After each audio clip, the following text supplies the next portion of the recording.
advertências para o tempo do fim. Vamos pensar um pouquinho sobre o que Paulo fala a respeito disso. Obviamente, nesse texto nós não vamos tratar especificamente sobre escatologia, mas deixa eu dar um spoiler. Nós estamos fazendo a exposição da carta de 1 Tessalonicenses. Então nós vamos chegar no capítulo que Paulo trata sobre o arrebatamento. As próximas semanas aí nós vamos chegar nesse texto. Mas eu gostaria de tratar hoje sobre as advertências que Paulo traz para nós, claro, para a igreja de Roma na sua época e para nós também como igreja de Cristo, sobre o tempo do fim. Amém? Diz assim o texto da palavra de Deus, Romanos capítulo 13, a partir do versículo 11. E digo isto a vós outros que conheceis o tempo. Já é a hora de vos despertardes do sono, porque a nossa salvação está agora mais perto do que quando no princípio cremos. Vai a alta noite, vem chegando o dia. Deixemos, pois, as obras das trevas e revistamo-nos das armas da luz. Andemos dignamente como em pleno dia, não em orgias e bebedices, não em impudícias e dissoluções, não em contendas e ciúmes, mas revesti-vos do Senhor Jesus Cristo, e nada disponhais para a carne no tocante às suas concupiscências. Vamos orar? Pai, obrigado, Senhor. Obrigado por mais um dia na Tua presença. Obrigado por mais uma noite que o Senhor nos concede o privilégio de estarmos reunidos com os nossos irmãos, para juntos Te adorarmos, bendizermos o Teu nome, glorificar ao Senhor, agradecer pelas bênçãos, os livramentos do Senhor sobre as nossas vidas. E agora, Senhor, pedimos que o Senhor fale também conosco através da Tua palavra, possamos ser edificados, exortados, consolados pelo poder da Tua palavra e a ação do Teu Espírito Santo, Senhor. Possamos sair daqui nessa noite cheios da Tua presença. Essa é a nossa oração com fé, no nome de Jesus. Amém. Irmãos, eu acredito que todos aqui, ou a grande maioria, têm o costume de colocar o celular para despertar pela manhã. Nós temos o costume de colocar. Antigamente tinha um despertadorzinho que ficava do lado da cama. Não sei se alguém ainda tem esse despertador, mas com a era do celular, muitos têm o costume de colocar o celular para despertar. E o celular, ele tem uma função ali que se chama soneca. Então, muitas vezes, quando o despertador toca, a gente aperta ali o soneca, né? Mais 10 minutos, aí toca de novo, mais 10 minutos, aí toca de novo, até que chega uma hora que, sem querer, aperta o desliga. E aí o sol nasce, o dia chega, o ônibus passou. Quando você vê, o compromisso perdeu-se, né? Por que eu estou dizendo isso? Assim também acontece muitas vezes na vida espiritual. Muitos estão dormindo e apertando o botão da soneca da fé, adiando decisões, ignorando sinais claros de que o tempo está se esgotando e que o relógio da graça está tocando. É interessante que todas as vezes que a gente fala sobre o fim, ou a gente vê algum episódio sobre guerras, catástrofes, se levanta nas redes sociais homens, né, mulheres, pessoas tentando prever o fim do mundo, tentando prever quando Jesus vai voltar. Fazem-se contas e, não, tal agora, né, a nova conta agora que se fazem é que de 2027 nós não vamos passar. Mas por que eu estou dizendo isso? Porque para nós que temos, né, a teologia reformada como a base daquilo que nós cremos, o tempo do fim começou com a vinda de Jesus. Ele inaugurou o tempo do fim na sua vinda, na sua primeira vinda. Então esse espaço que nós temos entre a primeira e a segunda vinda de Jesus já é o tempo do fim. Já é o momento em que nós vivemos o fim de todas as coisas. E se nós vermos, todos os escritores do Novo Testamento trabalharam, escreveram, pensaram com essa perspectiva de que o tempo do fim já estava ali, já estava naquele momento, eles já estavam vivendo o escatos de Deus, né? O tempo do cumprimento de todas as coisas. E não é diferente aqui em Romanos e nas outras cartas do apóstolo Paulo. Todos nós sabemos que não foi Paulo quem plantou essa igreja. Essa igreja provavelmente foi plantada por irmãos convertidos no dia do Pentecoste. Mas Paulo descobre que em Roma tinha uma igreja e ele desejava ir para a Espanha. Então ele escreve essa carta à igreja de Roma. E sabemos que essa é uma das cartas mais teológicas do apóstolo Paulo, né? Alguns teólogos, comentaristas dizem que foi onde Paulo se debruçou e tratou assuntos que ele não tratou em outras cartas, se tratando de teologia paulina. E nós vemos que essa carta ela tem duas grandes divisões. A primeira divisão dela vai do capítulo 1 ao capítulo 11, né? Que é o que nós costumamos chamar de ortodoxia. É onde Paulo explica a doutrina, a teologia. Ele se debruça para explicar todos os conceitos da fé cristã, da fé em Cristo. Capítulo 1 a capítulo 3 ele fala sobre condenação, capítulo 4 e capítulo 5 justificação, capítulo 6 e a capítulo 8 ele fala sobre santificação, capítulo 9 ao capítulo 11 ele fala sobre eleição. Então, do capítulo 1 ao capítulo 11 ele se dedica a expor a teologia. Mas dos capítulos 12 ao capítulo 16 ele expõe o que nós chamamos de ortopraxia ou teologia na prática. Agora, o que vocês vão fazer com todo esse conteúdo, com toda essa doutrina, com tudo isso que vocês ouviram? E aí Paulo se dedica a falar sobre a teologia na prática. Interessante que o texto que nós lemos, ele é um texto famosíssimo, porque ele fez parte da conversão de um homem que moldou, de certa forma, a fé cristã em seu tempo e posteriormente. O texto de Romanos capítulo 13, versículo 13, faz parte da conversão de Agostinho. A história conta que Agostinho vivia uma vida dissoluta, vivia uma vida, devassa, e atormentado por isso, ele está um dia sentado, ele se senta embaixo de uma figueira e ali, sem entender muito daquilo que ele vivia e querendo sair daquilo, ele ouve uma voz dizendo: toma e lê, toma e lê. E aí ele vai no seu amigo que estava sentado com uma cópia de Romanos, pega e abre, e o texto que ele abre é o Romanos capítulo 13, verso 13, que diz: andemos dignamente como em pleno dia, não em orgias e bebedices, não em contendas e ciúmes, não em impudícias e dissoluções. Interessante que a partir daquele momento ele entende que Deus está falando com ele. Mas por que eu estou falando tudo isso? Porque Paulo, nesse texto que nós lemos, ele está exatamente mostrando o que nós devemos fazer agora que entendemos toda a doutrina, todo o contexto do Evangelho, tudo aquilo que Cristo nos deixou. Paulo está agora mostrando que a teologia ela deve ser expressada na prática. E interessante, se você ler o capítulo 13, você vai perceber que Paulo está falando sobre um tema de obediência. Ele começa falando sobre a obediência civil. Do versículo 1 ao versículo 7, ele fala sobre isso, para obedecer às autoridades, para respeitar os ministros que Deus coloca como autoridade do seu povo.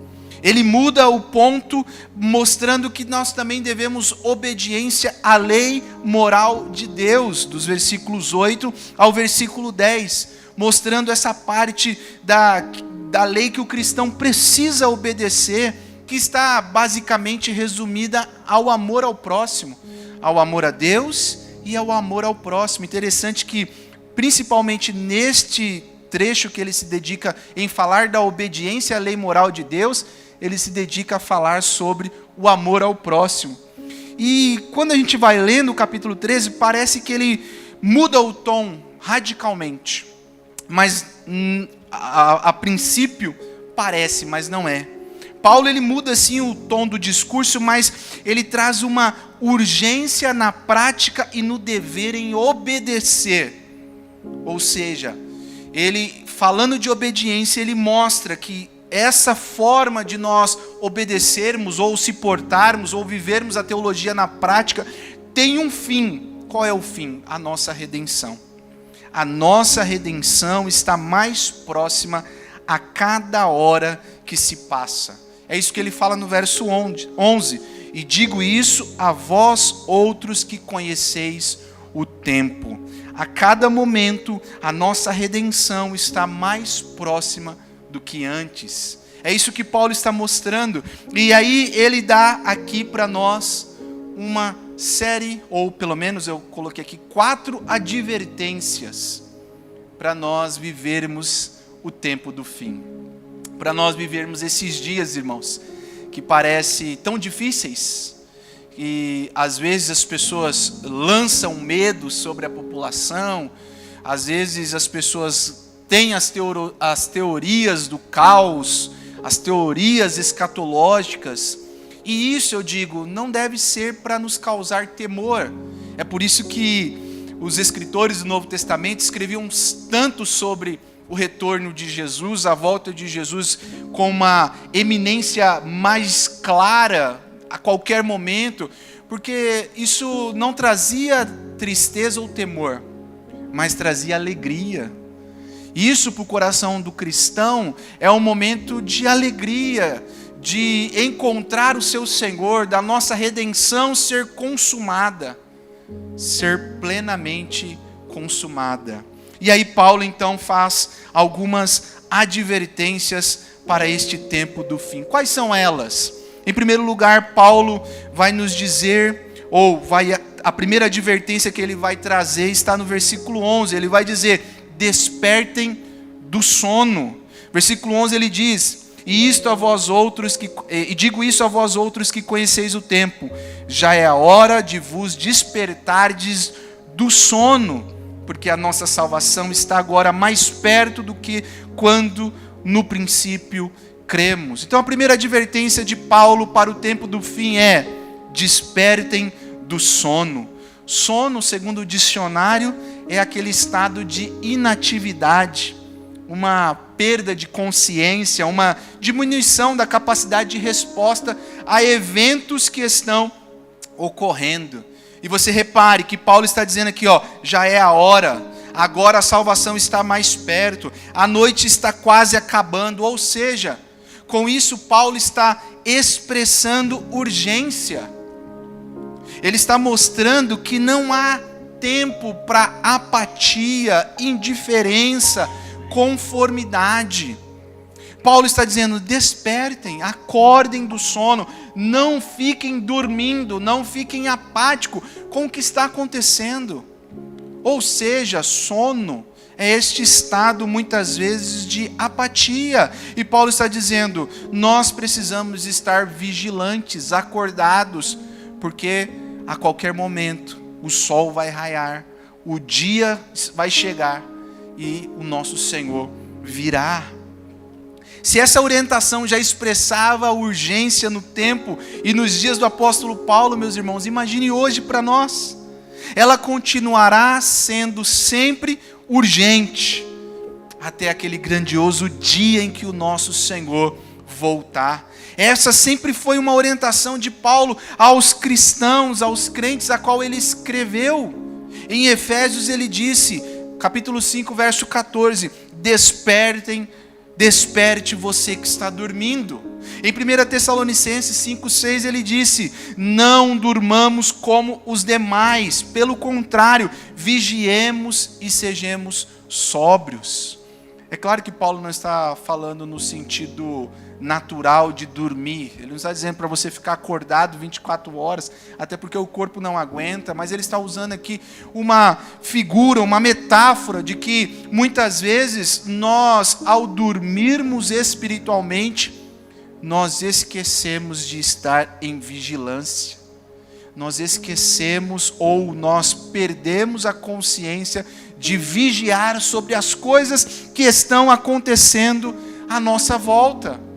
Nós, muitas vezes, perdemos o rumo das coisas ao ficarmos dormindo espiritualmente. É interessante como isso é trabalhado na Bíblia. O próprio Senhor Jesus tratou desse assunto em uma parábola. Mateus capítulo 25, Jesus conta a parábola das 10 virgens. 5 eram prudentes e 5 não eram insensatas. 5 tinha azeite na sua lamparina, mas também tinha azeite reserva. 5 só tinha azeite na lamparina. E o que aconteceu? Dormiram e o noivo passou. E quando elas ouvem que o noivo está chegando, elas se desesperam. Vão pedir emprestado, mas não tem como emprestar, porque senão ia faltar para as outras. Então elas saem para comprar, e quando o noivo passa, não tem mais tempo. Elas batem a porta, elas querem entrar, mas o noivo já passou. Meus irmãos, desde a época de Jesus, já tem esse alerta para nós, de estarmos sempre vigilantes, não nos tornarmos apáticos ou céticos muitas vezes com a volta de Jesus. No tempo dos apóstolos, as pessoas também tinham essa dúvida se Jesus ia ou não voltar. Pedro diz isso na sua segunda carta, no capítulo 3, verso 4.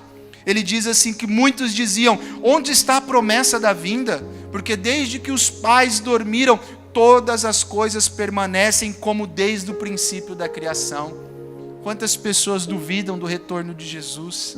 Quantas pessoas duvidam da volta de Jesus? Mas eu sempre penso, às vezes Jesus pode não voltar hoje de forma visível a todas as nações, mas de repente Ele pode voltar para nós de forma pessoal.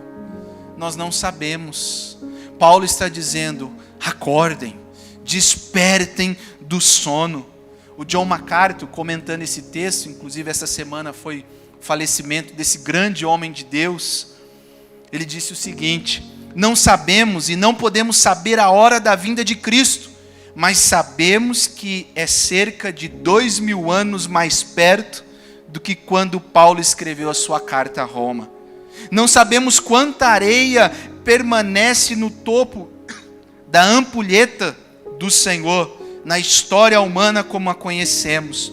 Todos os dias em que vivemos, passamos um dia mais perto à vinda de nosso Senhor Jesus Cristo, os eventos finais no plano redentor de Deus. Ou seja, cada dia que nós vivemos, nós estamos mais perto de encontrar com o nosso Senhor, literalmente. Tanto ou de forma visível, o Senhor pode voltar de forma visível, ou de forma pessoal para cada um de nós. A mesma orientação, meus irmãos, e a advertência de Paulo aos romanos também serve para nós. Devemos abandonar a letargia e a inatividade espiritual e estarmos vigilantes, pois o dia irá raiar. Reflita, meu irmão, hoje, você que está aqui nessa noite, você que está nos acompanhando, se de repente a sua espiritualidade está em situação de sonambulismo, sabe? Aquele estado em que a pessoa está realizando atividades, caminhando, falando, às vezes até, mas em um estado de sono profundo, sem ter consciência do que está fazendo. Quantas pessoas, meus irmãos, estão vivendo a vida cristã em estado de sonambulismo? Estão dormindo profundamente, mas estão fazendo as suas atividades, vivendo a vida, mas em estado profundo, uma espiritualidade sonâmbula, uma espiritualidade de sono profundo. Deus nos desperta, ou Deus nos fala nessa noite, para nos despertarmos, acordarmos, nos levantarmos e nos prepararmos para o grande encontro com o Senhor Jesus. Como tem andado a sua vida, como tem andado a sua vida espiritual. Mas Paulo ainda continua com as orientações, e a segunda orientação que Paulo nos dá nesse texto é: deixem as obras das trevas. Versículo 12, ele diz: vai a alta noite e vem chegando o dia, deixemos, pois, as obras das trevas e revistamo-nos das armas da luz. É interessante que o contexto, a ideia de Paulo aqui em deixar as obras das trevas é se despir, tirar a roupa.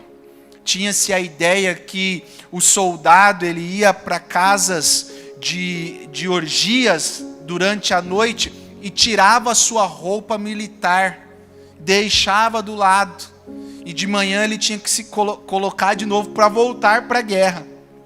É mais ou menos essa ideia de Paulo quando ele diz, deixem as obras das trevas. A ideia de deixar aqui é remover, não é só colocar de lado, não é só tirar por um momento, mas é remova da sua vida as obras das trevas. Purifiquem-se. Não queremos ser encontrados com roupas sujas quando o Senhor voltar. É isso que Paulo está dizendo. Tirem a roupa que te leva, ou que te induz, ou que você caminha para as trevas. Como crentes, nós somos advertidos a nos despir destas roupas, a roupa do pecado, da sujeira que antes fazia parte da nossa velha natureza. Paulo usa muito essa ideia de se despir.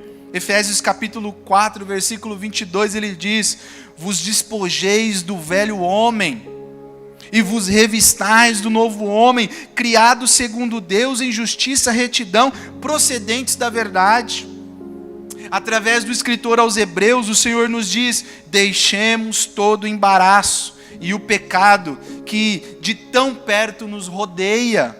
Através de Pedro, o Senhor nos diz para colocar de lado toda a malícia, todo engano, hipocrisia, inveja e calúnia. Através de Tiago, o Senhor também nos adverte para colocar de lado toda a imundícia, tudo o que resta da maldade, e com humildade receber a palavra. Olha só, irmãos, quantos textos nós vemos que nos fala para abandonar, para remover, para tirar, para despir da velha natureza, do pecado, deixar de lado. Paulo também diz em Colossenses que nós devemos nos despojar de tudo que lembra o velho homem: a ira, indignação, maldade, maledicência, linguagem obscena, mentira, a fim de nos revestir de um novo homem que se refaz para o pleno conhecimento segundo a imagem daquele que nos criou. Paulo está dizendo que para o tempo do fim nós devemos deixar, tirar a roupa do pecado, a roupa das trevas, nos despir a fim de nos revestir. Ele diz aí no texto: não só deixem, não só tirem, não só removam as obras das trevas, mas revistam-se das armas da luz. Porque a noite está indo, é como se Paulo está dizendo: nós estamos já na madrugada, e você precisa tirar essa roupa, você precisa se revestir das armas da luz, você precisa colocar a veste, né, a verdadeira veste, como diz Paulo em Efésios 6, a armadura de Deus, estar preparado. Porque como diz o reverendo Hernandes, o cristão ele não é convidado a ir a um parque de diversão, ele é convidado a ir a uma guerra, a estar em uma guerra, a lutar contra tudo aquilo que representa o mal e que luta contra tudo aquilo que Deus representa. Nós somos convidados a estarmos constantemente preparados para a guerra. E eu pergunto, meu irmão, você ainda tem vestido as roupas do velho homem? No seu guarda-roupa ainda tem aquela roupa da malícia, do engano, da hipocrisia, da inveja, da calúnia, da mentira. Aquela roupa velha que precisa ser descartada. Normalmente, irmãos, nós temos uma roupa do velho homem sempre guardada em uma gaveta. Sabe, quando as coisas vêm, a gente quer pegar e se irar. A gente quer, às vezes, caluniar. A gente, às vezes, quer mentir. É isso que Paulo está dizendo. Às vezes, a gente quer enganar. Paulo está dizendo, olha, vocês precisam tirar essa roupa, tudo isso, porque o dia está chegando. A Bíblia fala que nós precisamos estar preparados, devemos descartar. Hoje, meus irmãos, é a noite do descarte. Reflita quais são as roupas do velho homem que estão na sua vida, que precisam ser descartadas, jogadas fora. Não é nem para doação, é para jogar fora. As roupas do velho homem precisam ser descartadas, a fim de que nós possamos nos revestir da armadura de Deus, como diz Paulo aqui no verso 2, das armas da luz. Deixem, removam as obras das trevas. Essa é a segunda advertência de Paulo. Mas Paulo ainda dá uma terceira advertência para nós, irmãos, para os crentes de Roma e para nós, crentes do século 21, crentes da igreja e PVO. Paulo vai dizer, a terceira advertência, andem dignamente. Olha aqui, olha como que Paulo, o raciocínio de Paulo é progressivo, há uma progressão. Paulo diz que primeiro a pessoa se desperta do sono. Depois Paulo diz que a pessoa tem que remover, após acordar, ela precisa remover da sua vida tudo aquilo que lembra ou remete o velho homem. E após remover, ela se veste com as armaduras, as armas da luz, as vestes da luz, a fim de quê? Andar dignamente. Interessante que a palavra aqui que Paulo usa para esse andem, a ideia é a palavra, né, no grego ela traz a ideia de progredir. Esse andar que Paulo traz aqui em muitos outros contextos é a ideia de viver também. Vivam dignamente. Não é só andar, caminhar um passo na frente do outro, mas a ideia aqui é de viver. Paulo está mostrando, olha, agora vocês já acordaram, agora vocês já estão vestidos, agora vocês devem andar, vocês devem viver dignamente, em santidade, a fim de se parecer com o Senhor. Filipenses capítulo 3, Paulo diz, irmãos, não penso que eu mesmo já tenha alcançado, mas uma coisa faço, esquecendo-me das coisas que ficaram para trás e avançando para as que estão adiante, prossigo para o alvo, a fim de ganhar o prêmio do chamado celestial de Deus em Cristo Jesus. Esqueço o que está para trás e prossigo com os meus olhos fitos no prêmio. Qual é o prêmio, meus irmãos? Encontrar com Jesus, sermos redimidos deste mundo. Esse é o nosso prêmio. Paulo também vai dizer aos Efésios, capítulo 5, vede prudentemente como andais, não como necios, e sim como sábios, remindo o tempo, porque os dias são maus. Essa ideia de andar dignamente, de progredir, de olhar, de observar, de estar vigilante em todo o tempo, de viver uma vida em santidade, uma vida que se busca parecer com o Senhor. O crente não se embaraça com as coisas desse mundo, o crente não fica travado com as coisas desse mundo, antes ele busca os frutos do Espírito. Ele busca amor, alegria, paz, longanimidade, benignidade, bondade, fidelidade, mansidão, domínio próprio. É assim que nós progredimos. Gálatas, Paulo diz: vivam no Espírito e vocês jamais satisfarão os desejos da carne. Se vivemos no Espírito, andemos também no Espírito. Esse é o nosso desafio, meus irmãos. É para isso que Deus nos convida. É vivermos uma vida digna, uma vida santa diante do Senhor. Porque sem santidade ninguém verá o Senhor. É interessante que, eu já disse isso, mas eu repito, há 3 grandes coisas que acontecem na vida do crente quando ele é alcançado por Cristo: justificação, santificação e glorificação. A justificação é o ato de Deus olhar para nós e dizer: olha, você agora é um justo.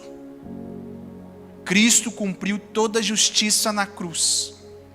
Cristo cumpriu toda a satisfação de Deus na cruz. Então, nós somos justos. Por mais que ainda sofremos a influência do pecado, mas Cristo, Deus através de Cristo, já nos salvou da escravidão do pecado.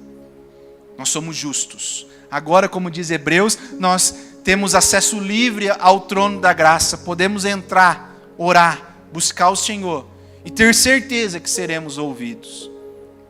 O segundo processo é a santificação. Então nós caminhamos agora nessa terra, mortificando essa carne, mortificando a influência do pecado nas nossas vidas. E isso é um trabalhar em conjunto. Claro que mais da parte de Deus, porque nós, pelas nossas próprias forças, não conseguimos nada. Isaías já disse isso. As nossas boas obras, as nossas boas justiças são como trapos de imundície. Mas o cristão, ele tem a exortação, ele ouve o Espírito Santo. Quando ele pratica algo, o coração dele o Espírito já fala: olha, isso aí não é mais para você. Isso aí que você está fazendo já não é mais para você fazer. Essa palavra que você falou já não deve mais estar no seu vocabulário. Agora o seu dicionário é outro. Essa atitude não é mais para você, porque agora você é um filho de Deus. E o último processo, irmãos, e o grande processo que nós aguardamos é a glorificação. Quando Jesus voltar, o nosso corpo que é corruptível vai se transformar em corruptibilidade. Não vamos ter mais esse corpo que é pecaminoso, que adoece, que sofre a influência do pecado, que morre. Mas nós teremos um corpo de glória. É isso que Paulo está mostrando aos cristãos de Roma e também a nós. Andem dignamente, busquem viver de forma digna. Porque agora vocês já não estão mais com vestes de trevas, agora vocês andam com vestes de luz. Como tem sido o seu andar, meu irmão? Ou melhor, a sua vida é um motivo de glória a Deus. A forma como que você vive, a forma como você fala, a forma como você se comporta, a forma como você trabalha, a forma como você negocia, a forma como você estuda, a forma que você está no seu lar, é uma forma é um andar, é um viver dignamente. É um se portar dignamente como filho de Deus. As pessoas podem olhar para você e ver em você a imagem de Cristo, a glória de Cristo. Essa é o nosso desafio. Os reformados têm a ideia do coram deo, viver diante da face de Deus. Nós estamos diante de Deus diariamente, todos os minutos, todos os instantes, meus irmãos. Às vezes as pessoas elas fazem uma dicotomia, uma separação. Na igreja eu vivo para Deus, aqui fora Deus, pode deixar que eu vivo do meu jeito. Não tem isso, meus irmãos. Somos convidados a viver, a andar dignamente, porque estamos diante do Senhor, vivemos diante de Deus. Sua preocupação diária é se parecer mais à imagem de Cristo, é estar mais parecido com Cristo, é viver como Cristo, se portar como Cristo. para que as pessoas vejam Cristo em você. Essa é a terceira orientação ou advertência de Paulo a nós: andem dignamente. E a última advertência, nós encerramos. Então Paulo, nessas advertências, a primeira ele vai nos dizer: despertem do sono, acordem, levantem-se, vigiem. É a ideia de ficar alerta. Paulo vai dizer então que após levantar, nós devemos deixar as vestes das trevas, as obras das trevas. Aquilo que o velho homem praticava já não deve fazer mais parte da nossa vida. Essa é a segunda advertência. A terceira: vivam, andem dignamente como Cristo. Busquem se parecer à imagem de Cristo. Viver uma vida que glorifique a Cristo. E em último, irmãos, é interessante como Paulo ele faz essa progressão. A última advertência de Paulo, só através dela é possível viver as outras. Que é: revistam-se de Cristo. Verso 14, explicitamente Paulo traz isso. Mas, olha só, ele faz todas as advertências e ele diz: mas revistam-se do Senhor Jesus Cristo, e nada disponhais para a carne no tocante às suas concupiscências. Ele diz: acordem, deixem as obras das trevas, andem dignamente. Mas vocês só vão conseguir fazer isso, viver dessa forma, se vocês se revestirem de Cristo. Se revistam de Cristo. É a advertência, a quarta advertência do apóstolo Paulo. Se revestir de Cristo, meus irmãos, está relacionado ao crescimento espiritual, em uma busca por Cristo, cada vez mais intensa, porque quanto mais de Cristo nós temos, menos das coisas do mundo sentiremos falta. Quanto mais de Cristo nós buscarmos, nós obtivermos, as outras coisas serão irrelevantes. Não que elas não possam ter uma importância, mas se nós temos Cristo, as outras são coisas secundárias. É isso que Paulo está dizendo: revistam-se de Cristo. Ou seja, essa quarta advertência, na verdade, é a primeira. Porque todas as outras coisas nas nossas vidas, meus irmãos, o viver santo diariamente, o se despir das vestes de trevas, o acordar só é possível se Cristo tiver primazia na nossa vida, se Cristo tiver o primeiro lugar nas nossas vidas, se a base da forma que vivemos for Cristo. Cristo é o alicerce, Cristo é a base, Cristo é tudo para nós. À medida que nós crescemos em Cristo, a velha roupa de pensamentos, hábitos pecaminosos, vai continuamente sendo descartada. A roupa, então, a divina da justiça, da verdade, da santidade, do amor, nos é colocada como um processo de santificação progressivo. E Jesus vai aparecendo mais no nosso caráter, na nossa vida. Esse é o propósito de Deus para nós. O propósito de Deus para nós, meus irmãos, não é sermos o melhor profissional da área.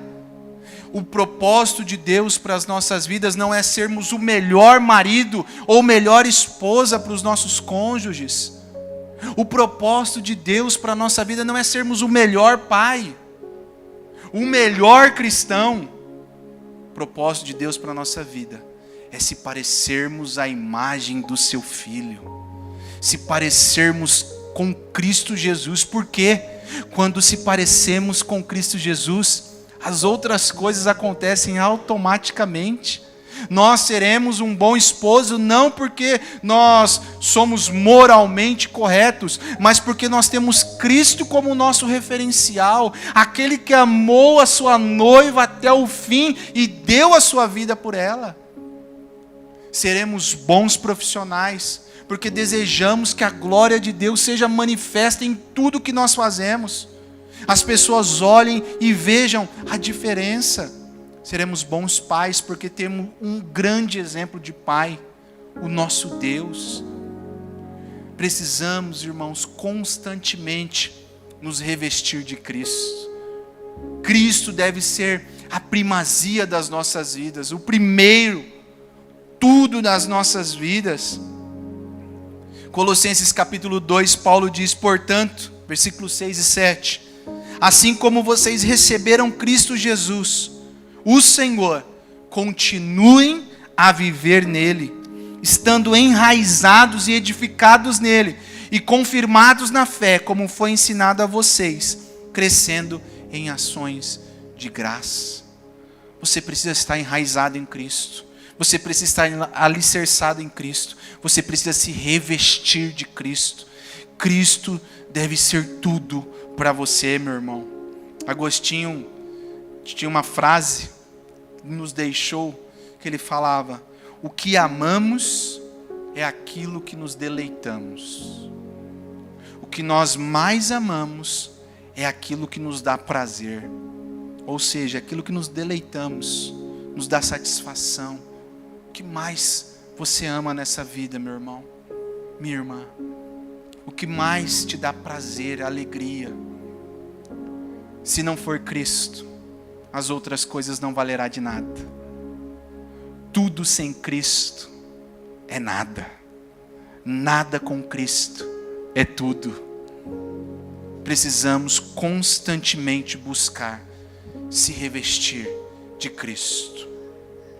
A promessa, meus irmãos, dos 2 anjos para os discípulos, imediatamente após a ascensão de Jesus, deve ser a palavra de ordem constante e contínua, de esperança para cada um de nós. Esse Jesus que vocês estão vendo subir aos céus, é o mesmo que voltará para vos buscar. O mesmo. Essa deve ser a nossa esperança. Jesus está voltando. Estamos vivendo o tempo do fim? Sim, meus irmãos. Estamos vivendo o tempo do fim. Desde a primeira vinda de Jesus, o fim está acontecendo. Mas isso não deve ser um motivo de temor para você. Não fique temeroso. Não fique triste. Não fique, às vezes, sem esperança. Falando, e agora? O que vai acontecer? Não isso, e guerra, e vamos construir um bunker, e vamos colocar comida em garrafa PET. Esses dias eu vi uma pessoa fazendo isso. Devemos estar vigilantes sim. Não vamos viver a nossa vida de qualquer forma. Olha que Paulo ensina. Acordem. Deixem as roupas das trevas. Vistam das armas da luz. Vivam dignamente e revistam-se de Cristo. Porque a volta de Jesus, visivelmente ou individualmente para cada um de nós, é a maior alegria que cada cristão deve ter no seu coração. Amém, meu irmão? Deus te abençoe. Curva a sua cabeça. Pai, te louvamos. Te louvamos porque sabemos que o fim de todas as coisas está próximo. Mais próximo do que nunca, Senhor. E essa é a nossa alegria e esperança de que veremos a Tua face brilhando como o sol. Gloriosa. Oh, Senhor. Que dia maravilhoso será esse para nós. Quem sabe hoje, Senhor, é o dia de nos encontrarmos contigo. Quem sabe hoje é o momento, a hora de olharmos e vermos a Tua face, de termos o nosso corpo corruptível transformado. Oh, Senhor, obrigado. Obrigado pela Tua graça e a Tua misericórdia que nos alcança a cada dia. Nos ajude a viver o tempo do fim. Esses dias tão temerosos, esses dias de tanta desinformação, muitas vezes bíblica, onde as pessoas ficam mais com medo do que alegres em saber que o Senhor virá, porque essa foi a sua promessa, Senhor. O Senhor disse que iria nos preparar um lugar, para que onde o Senhor estivesse, nós também pudéssemos estar. nos ajude a vivermos este tempo do fim, acordados, alertas, vigilantes. Ajude-nos, ó Pai, a vivermos de forma digna, a honrar o Teu nome, a vivermos de forma que o Teu nome seja glorificado em tudo que nós fazemos, a deixarmos as roupas do velho homem que constantemente quer nos pegar e muitas vezes nós queremos vestir. Senhor, nos ajude, mais do que todas essas coisas, a nos revestir do Senhor, a termos mais de Ti, Jesus, a buscarmos mais a Tua presença, a estarmos mais com o Senhor, porque todas as outras coisas serão acrescentadas. Obrigado, Jesus. Essa é a nossa oração com fé. Em nome de Jesus oramos. Amém.